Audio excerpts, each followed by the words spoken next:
Shalom Bapak Ibu dan Saudara-saudari yang terkasih. Jumpa lagi dalam Sikat Sabda Iman Katolik hari Jumat 14 Juli 2023, hari biasa pekan ke-14. Bacaan dari Injil Matius bab 10 ayat 16 sampai 23. Semoga Tuhan beserta kita sekarang dan selama-lamanya. Inilah Injil suci menurut Matius. Dimuliakanlah Tuhan. Pada suatu hari Yesus bersabda kepada ke-12 muridnya, "Lihat, aku mengutus kalian seperti domba ke tengah-tengah serigala.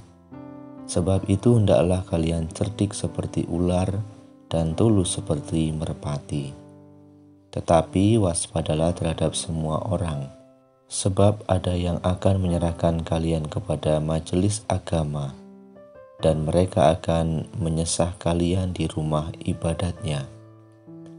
Karena aku, kalian akan digiring ke muka para penguasa dan raja-raja sebagai suatu kesaksian bagi mereka dan bagi orang-orang yang tidak mengenal Allah.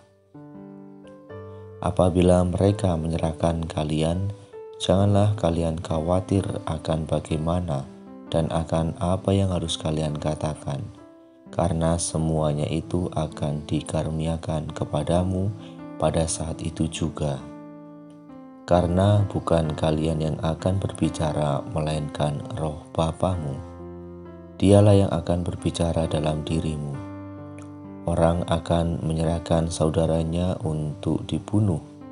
Demikian pula seorang ayah terhadap anaknya. Anak-anak akan memberontak terhadap orang tuanya dan akan membunuh mereka. Dan kalian akan dibenci semua orang oleh karena namaku. Tetapi barang siapa bertahan sampai kesudahannya akan selamat. Apabila mereka menganiaya kalian di suatu kota, larilah ke kota yang lain.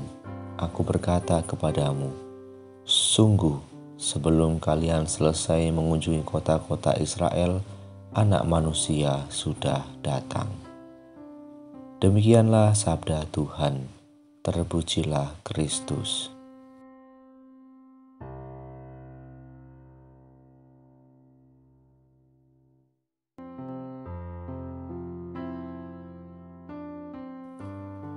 Bapak, Ibu, dan Saudara-saudari yang terkasih, para pendengar setia Sabda Iman Katolik dimanapun Anda berada, salam sehat dan berkah dalem.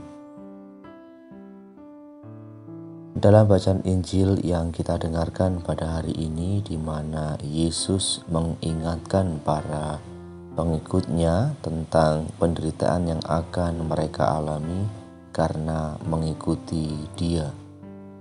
Namun seperti janji Allah kepada Yakub, Yesus juga tidak akan pernah meninggalkan pengikutnya.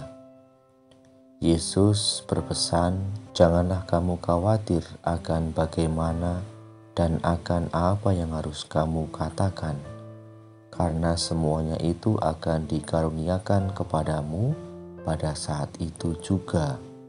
Karena bukan kamu yang berkata-kata, melainkan Roh Bapamu.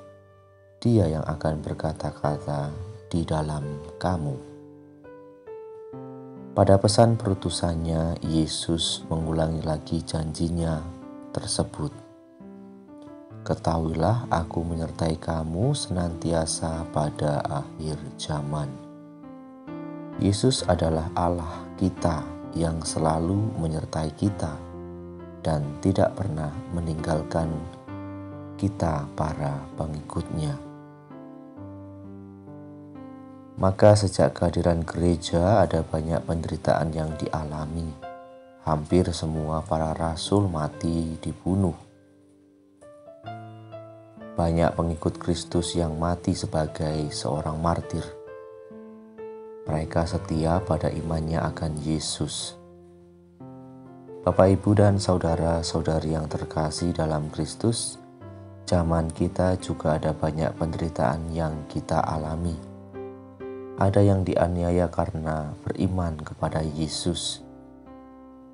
banyak contoh, misalnya gereja yang dibakar atau gereja yang dihancurkan oleh orang. Orang diintimidasi saat beribadah. Salib Kristus dianggap sebagai jin.